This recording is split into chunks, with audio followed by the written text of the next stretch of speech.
Justin Gaethje. I think he slept more at day than at night. Oh, you think so? Did he parties? I think so. I don't they know. They put the camera on him on the last pay-per-view, and he looked like he was so high. Like this, I'm not worried about. What I'm worried. He knows that when he throws the right hand, the left hook's coming behind it. That or something's coming behind it. Crazy. It's just so weird how some people just have just this weird power. Yeah. It's just different. But what happened? Because like Josh Emmett got beat, but he survived. Like now it's like he has now developed. Joe Rogan and Daniel Cormier have just broken down one of the most dangerous potential matchups in the UFC right now. Justin Gaethje versus Ilia Topuria. A super fight that could detonate the lightweight division the moment Topuria returns to reclaim his belt. And suddenly, this fight no longer feels hypothetical. With Topuria stepping away to handle personal matters, and Gaethje now sitting in a prime position after dismantling Paddy Pimblett, the division has shifted fast. If you want to have a career in MMA, you should start with wrestling, because for me personally, because this is my personal experience, that it's much easier to learn in the future the boxing than start with boxing and learn the wrestling. And obviously it looks like it's going to be Justin Gaethje and Ilia Topuria next. So who do you think wins out of that fight? Okay, the cameras are all pointed at me. Put your hand up if you think Justin Gaethje's going to win. Ain't a fucking person in this room that put their goddamn hand up. You can't, you know what I mean? Oh, like, I don't know why we aren't seeing Ilia versus Arman. I like Gaethje. We got to do this. Like, and the sport is all about timing and momentum, but it's just like, someone asked me in an interview the other day, and they were like, how do you beat Ilia Topuria right now? And I just said, Father Time.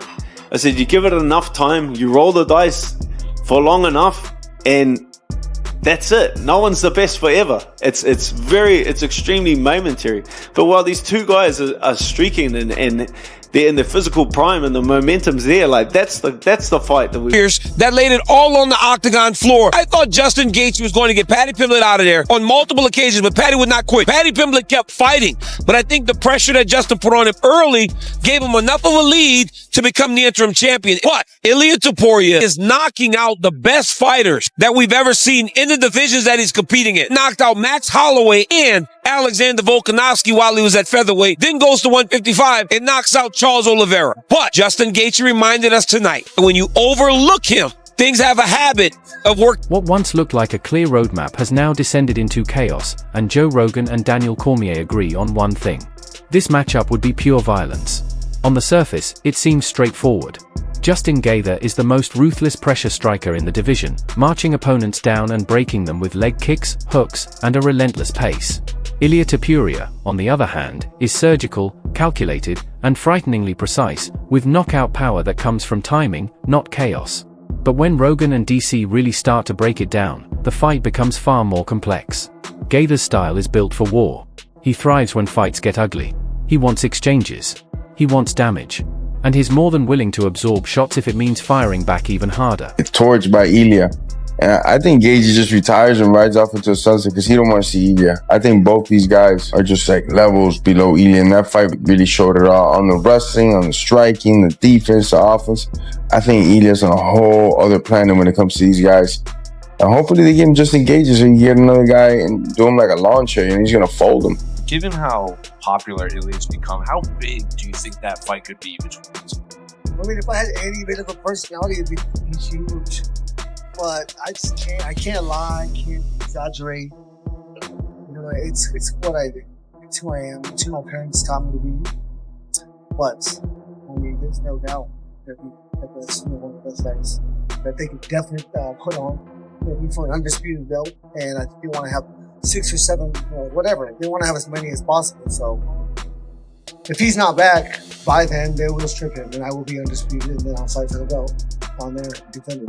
Ilia's striking is leagues above everybody, like just about everybody in the UFC. The wrestling and jiu-jitsu there as well. His timing, his instincts. It's a hard fight in Gaethje's camp to make the fight competitive.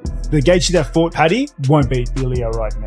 Paddy would do this like some amateur shit. And I'm surprised. We all do that. These are things that when Justin fights Ilia Topuria, it's gonna be different. He's gonna fight a shorter opponent, somebody that could really keep his his freaking hands up that just understands the finesse of fighting. We have to realize now they put together a game plan for the opponent. Justin will make those necessary adjustments, but like you said, Ilya is a different monster, so that will be an intriguing one. Against most fighters, that kind of recklessness is overwhelming. But against someone like Ilia Topuria, it could be exactly what gets a fighter caught. Topuria doesn't chase chaos.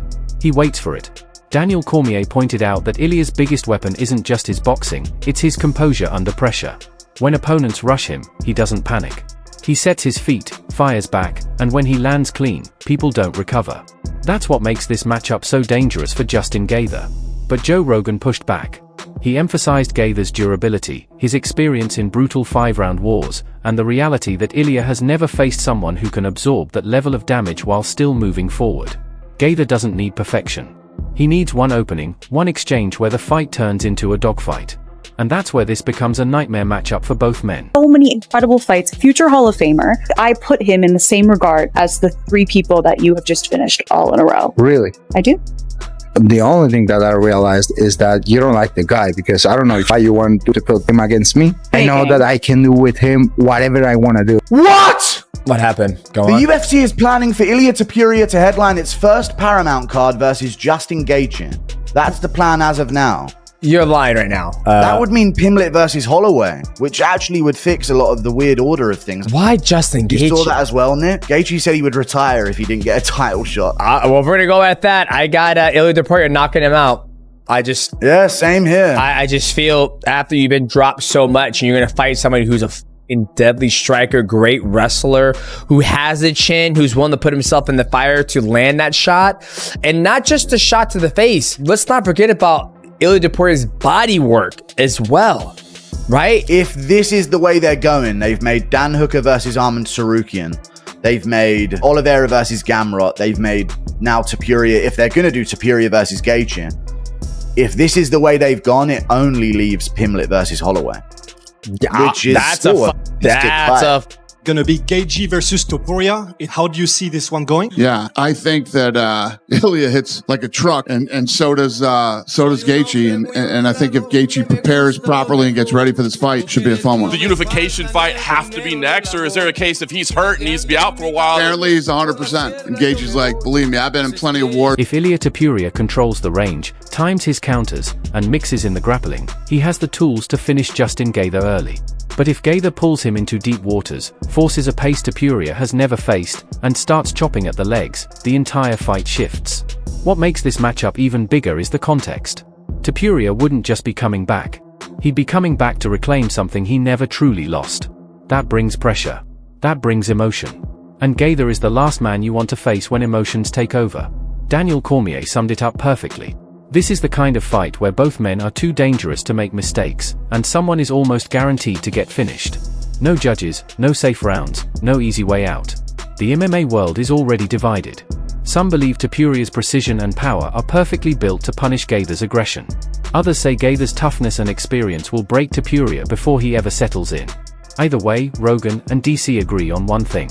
If this fight happens, it won't be remembered for technique. It will be remembered for violence. And when Ilia Topuria finally steps back into the octagon to reclaim his belt, Justin Gaethje may be the most dangerous obstacle standing in his path.